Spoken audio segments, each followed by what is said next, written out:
Hey everyone, guess who strained her voice at work again? Days before my Halloween video was supposed to come out.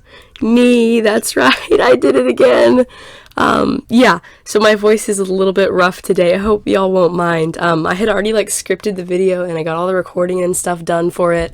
And I was like, oh, I'm just gonna record it on Saturday evening. It'll be fine, And then I strained my voice at work, talking too much because that's part of what I do.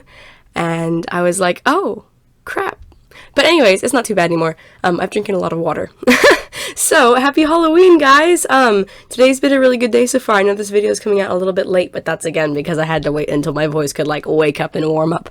But this What's Its Face is kind of the continuation of what's become my unofficial Halloween Scarlet drawing tradition, as you guys can see.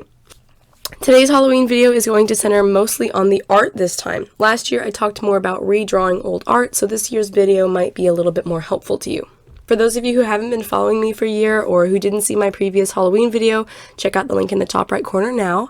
It was a redraw of a Wings of Fire poster I drew in 2019. In 2020, I redrew it and made a lot of improvements. The cool thing about both of these posters is that even now I still love them both, which is really rare for my 2019 era art. So it's really nice for me to be able to look back on the two previous Halloween posters with pride. This video deviates a little bit since it's not a redraw, or at least not of my original poster idea. This year's poster is new, and I have to say I'm overall so pleased with the final project. There was quite a while where I was really unhappy with the direction it was going, but I just told myself to push through because I trusted myself. I trusted that the finished piece would look amazing, and it really did. The inspiration behind this Halloween piece actually comes from this amazing still from the graphic novel. I saw this several weeks ago, and it just really spoke to me. The contrasting reds and blues, Scarlet's grandstanding pose that dominates the whole frame, the way the other Skywings are just swooping in behind her like those dramatic villain capes. It's gorgeous. I love it. I didn't want to do a total redraw though. I still wanted it to be original. So I grabbed what I liked the most, the pose, the expression, the Skywings behind her, and the backlighting, and I went from there and made it my own. So the big thing is that Scarlet is the focal point of this poster. Her colors pop against the dark background and the gold. Plus, when you want to go for a dramatic effect, backlighting is a great way to do this. That or having the lighting coming from below. I kind of mix both techniques here.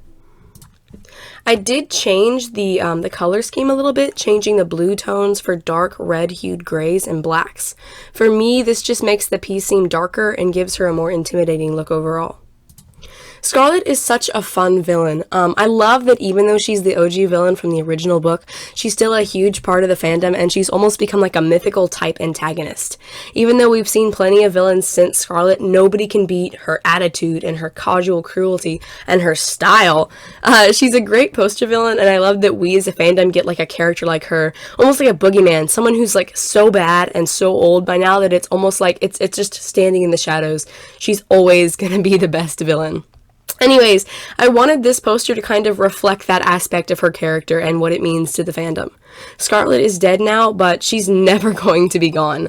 Everyone's going to remember her for generations, so I like how in this drawing she's stepping out of this almost cloud of fog, as if she's stepping into your dreams to turn them into nightmares.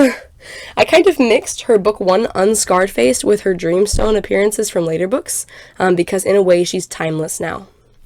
Another thing I went for in this picture was the gold for royalty effects. In the last poster, I added a glowing gold crown symbol above her forehead. To be clear, it's not a crown, it's a crown symbol. She's not a queen anymore, but, in a way, she's always going to be Queen Scarlet. Another thing I did was to make the Skywings coming from behind her more like ghosts. Their outlines glow gold and their eyes are just solid and empty.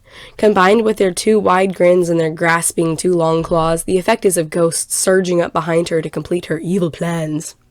And thusly does my narration become more and more overly dramatic. Anyways, let's talk about lighting for a bit, because you gotta admit, the lighting in this piece, So, the first two obvious bits are backlighting and light coming from beneath her. I don't know if that has a technical name or not. Backlighting, though, in case you didn't already know this, is light coming from behind the character. It's a relatively easy way to give your piece personality, and it gives it a very fantastical type view. There's things like heroic backlighting, like the hero riding into the sunset, or the army that appears on the mountainside to save you. Then there's more villain-type backlighting, where their features are shadowed into darkness. The difference between these two is that the heroic backlighting focuses on the light surrounding the hero. Villain backlighting focuses on the shadow cast. The other lighting technique I used was to have sharp highlights coming from below. Usually I do lighting from above, see these examples here, but here the lighting is coming from below. This shades different parts of the facial structure and signals to us that this character is meant to be off-putting or scary. You know, like how when you're sitting around a campfire telling spooky stories and you hold the flashlight under your face? That's what this does. Another thing I did here that subtly messages your brain is the heavy usage of gold. Gold naturally makes our minds think of royalty or richness for obvious reasons.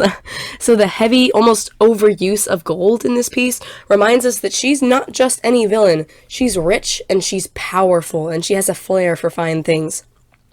Another thing to add, although it's harder to notice, is the very faint beams of light poking out from behind her. And I mean like 2% opacity faint. Scarlet is literally blocking the light. She's thrusting the entire cave into shadow.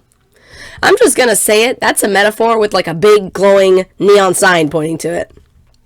Like I said at the beginning of this video, I'm really proud of this piece. It took a couple hours, a lot of which was just like tweaking and adding details. For instance, the word thrilling at the bottom was an afterthought that I tried on a whim, and I really liked it. I think it makes the piece, to be honest. Finally, a few things that I think I've improved on since last year's drawing. For one, the color palette. Last year's Halloween drawing had the obvious reds and oranges, but then it had like greens and blues and grays and a smattering of gold, and I don't dislike that kind of controlled chaos of the color palette, but between the two, I think I definitely prefer this year's more complementary color palette. Or the first year's. That year had a lot of good reds and oranges that played well together. On a more technical level, my anatomy has improved a lot and my line work has gotten better too. I added lots of little details, especially to the face with this piece, and it makes a big difference for me. I do miss the big hoop earrings from the second poster though. I wish I'd thought to add one because like, big hoop earrings are where it's at, guys. I love hoop earrings. My shading is also better this time around. Like I said before, I think one of this poster's strongest points is the shading and the lighting. I've played around with a lot of techniques this year and I'm feeling very proud. And just like last year, I'm really happy to be able to say that I still love the past Halloween Scarlets I've drawn. There's nothing better than being able to look back at a drawing from 2 years ago and still love it. I feel like this poster is a solid addition to my unofficial tradition, and it's fresh and new as well. I love being able to see my progression throughout the years, and I can't wait to see how it'll turn out next year. Thank you so much for watching, guys. Even though with my strained voice, I know I sound kind of like I'm dying over here. I promise I'm not. I talk too much. Anyways, at the time of this video, I've just passed 18,000 subscribers, which is honestly, it's insane, and I'm super grateful for that. So I know 20K is going to sneak up on me just like 15K did, and I'm not really sure how I'm going to celebrate that, but trust me, I'll do something. As far as other things go, a couple project updates.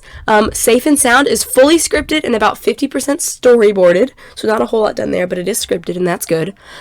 Glitter and Gold is about 70% storyboarded and maybe 30% finished, as in edited, colored, and lined frames. I'm still working on the editing and storyboarding process for another animation meme I want to do, whose name I'll not be releasing just yet, and like literally just last night I had a cool idea for like another animation meme that I kind of want to do. So, we've got some cool things to look forward to, guys. Again, thank you so much to everyone who watches my videos, especially if you comment and stuff. It means so much to me, especially right now when I'm really, really busy. Y'all remember to subscribe for more content like this and check out my DeviantArt and Redbubble links. Everyone have a happy Halloween and a great Sunday.